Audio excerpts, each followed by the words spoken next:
देखिए, जैसे कि आप सबको मालूम है, 23 सितंबर को औरंगाबाद से मुंबई तक के लिए रैली निकाली गई सैयद इम्तियाज जलील के द्वारा। और कहते हैं इस रैली के ताल्लुक से इम्तियाज जलील कि मैंने जिंदगी में कभी इतनी बड़ी रैली मुसलमानों की नहीं देखी जितनी बड़ी रैली मैंने मुसलमानों की अब देखी है, यानी 23 सितंबर को देखी है। ये मुसलमानों ने एक इत्तिहाद पैदा किया है, मुसलमानों ने एक जज्बा दिखाया है, एक शौक दिखाया है। और क्यों निकाली गई थी? नीतीश राणा और बाबा रामगिरी महाराज को गिरफ्तार कराने के लिए। तो अब सवाल ये होता है कि उनको गिरफ्तार किया गया या गिरफ्तार नहीं किया गया। इस ताल्लुक से पूरी वीडियो इम्तियाज जलील की देखिए, आपको सारी बात पता लग जाएगी।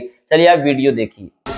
देखिए साहब, सरकार जानती है कि महाराष्ट्र के अंदर जो हरकतें हो रही है वो सरकार द्वारा ही चलाई जा रही है। पुलिस का कैसे इस्तेमाल किया जा रहा है, बहुत दुर्भाग्य के साथ ये कहना पड़ रहा है।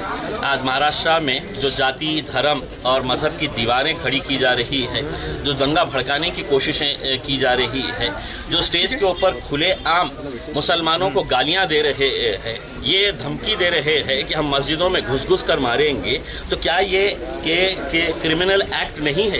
क्या इसके ऊपर कार्रवाई नहीं होनी चाहिए? नहीं हो रही है।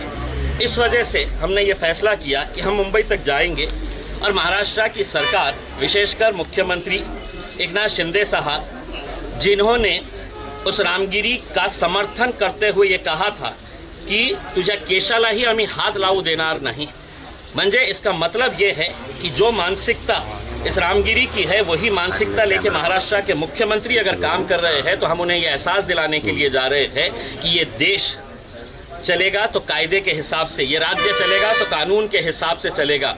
यहाँ पर आप संविधान के हिसाब से कार्य करिएगा, उसमें इस तरीके से किसी एक जाति, एक धर्म के हिसाब से काम मत करिएगा। साथ ही साथ हम पुलिस के वरिष्ठ अधिकारियों को भी ये बताने के लिए जा रहे हैं, महाराष्ट्र का इतिहास रहा है, एक से एक फाइनेस्ट ऑफिसर्स हमने पुलिस ऑफिसर्स महाराष्ट्र के अंदर देखे हैं। क्या वजह है कि 60 FIRs रजिस्टर होने के बावजूद भी कोई पुलिस वाला काम करने के लिए तैयार नहीं है, एक्शन लेने के लिए तैयार नहीं है। इसलिए नहीं लेने के लिए तैयार है कि इनके माई बाप जो है, जो मुख्यमंत्री है, वो आके कहे हैं कि नहीं, इसको कुछ करना नहीं है, इसके बाल को भी धक्का लगना नहीं चाहिए। जब उन्होंने कह दिया है तो उनके नीचे के जो प्यादे हैं वो स्टेज के ऊपर खड़े रह के मुसलमानों को हर रोज़ गालियां दे रहे हैं।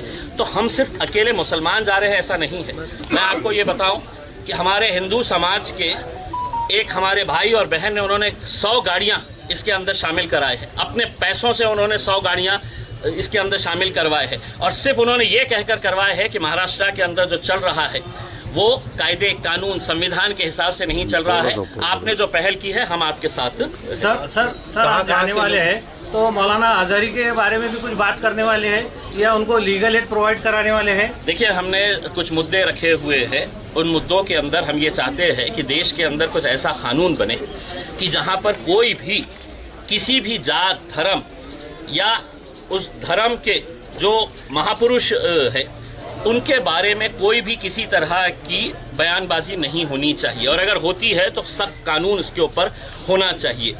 दूसरी हमने मांग की है कि ये जो राणे टाइप के पिल्लुआं छोड़े गए हैं इनके ऊपर कार्रवाई करेंगे या नहीं करेंगे? आप ये समझ रहे हैं कि सिर्फ ज़बान उसके मुंह में है और हम गूंगे, मुक्के और बहरे हैं, हम कुछ बोल नहीं सकते हैं करके? बोलना हमें भी आता है, लेकिन हमारी संस्कृति, हमारी तहजीब और हमारा मज़हब इसकी इजाज़त नहीं देता है कि हम किसी दूसरे मज़हब के बारे में, दूसरे धर्म के बारे में हम इस तरह की बयानबाजी करें। तीसरा हमने ये कहा है कि मौलाना सलमान अज़हरी जो है, उन्होंने सिर्फ एक शेर पढ़ा था, उस शेर के अंदर किसी जात का जिक्र नहीं था, किसी धर्म का जिक्र नहीं था, किसी इंसान के बारे में नहीं कहा गया था। उस शेर की बुनियाद के ऊपर 1 साल से ज़्यादा का वक्त हो गया है, वो जेल में है। तो क्या इस तरह का कानून चलता रहेगा साहब कि जिसको जो बोलने की इजाज़त हमने दिए है तुम बोलो, हम कुछ नहीं करेंगे, और ख़ास लोगों ने अगर ज़रा से अभी कुछ कर दे, हम मुँह भी कर दे ले, तो हमारे पीछे पड़ जाएंगे।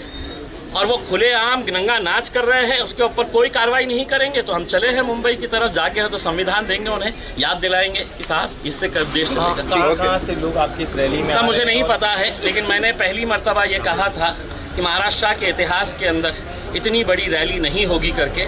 आप नासिक के बाद देखेंगे, मैं यकीन के साथ कह सकता हूँ कि हिंदुस्तान की तारीख के अंदर इतनी बड़ी रैली नहीं निकली होगी जो आज आपको देखना।